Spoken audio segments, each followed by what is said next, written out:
রাত আপনি জলবায়ুর কথা টেবিল করুন দাও মা সাইড দিকে টেবিল হন করে ওখানে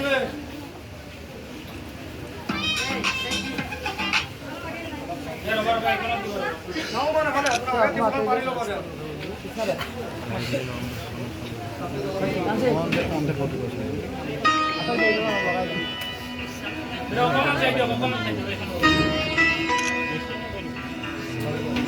হবে না